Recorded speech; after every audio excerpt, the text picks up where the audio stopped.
आप देख रहे हैं मेरा YouTube चैनल परिवर्तन की राह बदलाव की चाह में आपका स्वागत है।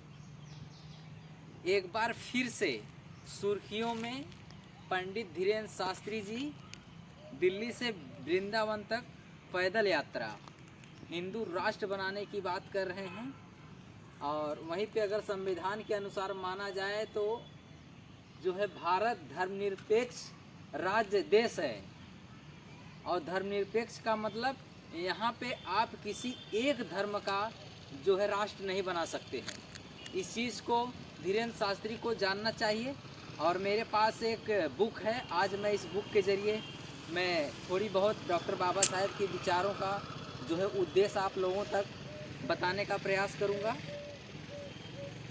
आज हम लोग गणतंत्र देश में जीवन यापन कर रहे हैं जो भारतीय संविधान के अनुसार है। संविधान धर्मनिरपेक्षता की बात करता है, जिसका तात्पर्य केवल यह है कि राज्य धर्म के मामले में पूरी तरह तटस्थ है, वह किसी भी धर्म के साथ नहीं है तथा राज्य का कोई भी धर्म नहीं है।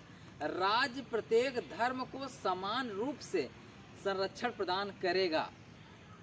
वह किसी भी धर्म में न तो हस्तक्षेप नहीं करेगा और न ही किसी धर्म का संरक्षण करेगा।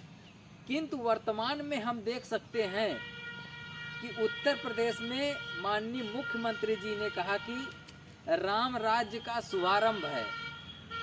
मुख्यमंत्री के रूप में उनके द्वारा कहा गया उक्त वक्तव्य संविधान के विरुद्ध है और लोकतंत्र की हत्या है। यदि मान लिया जाए कि राम राज्य का शुभारंभ है तो पिछड़ों की भागीदारी क्या है? जो पिछड़े हैं SC ST OBC माइनॉरिटी के लोग, पिछड़ों की भागीदारी क्या है?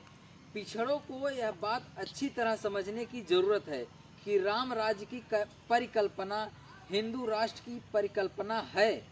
यह परिकल्पना उस वक्त प्रारंभ हुआ था जब अंग्रेजों के शासन काल में सत्ता के हस्तांतरण की परिकल्पना प्रारंभ हुई थी।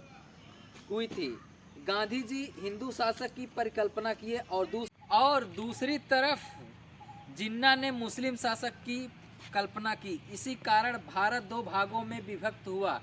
एक मुस्लिम शासक राष्ट्र बना तो दूसरा आर्य शासक हिंदू शासक बना, क्योंकि भारत का प्रधानमंत्री आर्य और पूरे राज्य में 90% मुख्यमंत्री आर्य ही थे।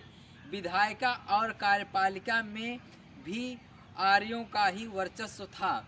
सावरकर जी की कल्पना थी कि भारत हिंदू राष्ट्र बने, किंतु यह परिकल्पना इसलिए सफल नहीं हो सकी क्योंकि डॉक्टर अंबेडकर के लोकतांत्रिक राष्ट्र की परिकल्पना को स्वीकार किया गया और सावरकर के हिंदू राष्ट्र की परिकल्पना को नकारा गया, क्योंकि वह दौर विश्व में स्वतंत्रता और मानव की गरिमा को स्थापित करने का कार्य चल रहा था।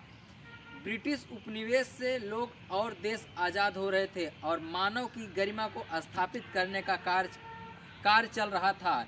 इसलिए डॉक्टर अंबेडकर के मानवीय गरिमा को स्थापित करने वाली लोकतांत्रिक विचारधारा को स्वीकृति प्रदान किया गया। इधर सावरकर की विचारधारा को नकारा गया। आर्यों की शासन सत्ता होने के पश्चात भी यह देश हिंदू राष्ट्र नहीं बन पाया, क्योंकि हिंदू राष्ट्र की परिकल्पना लोकतांत्रिक नहीं थी बल्कि एक समूह के वर्चस्व को स्थापित करने वाली परिकल्पना थी, जो दूसरे समुदाय और धर्म के लोगों को गुलाम बनाने की परिकल्पना थी। लोकतांत्रिक विचारधारा को स्थापित करने के कारण ही इस दौर में डॉक्टर अंबेडकर भारत के हीरो थे, इसलिए इन्हें आधुनिक भारत का निर्माता भी कहा जाता है।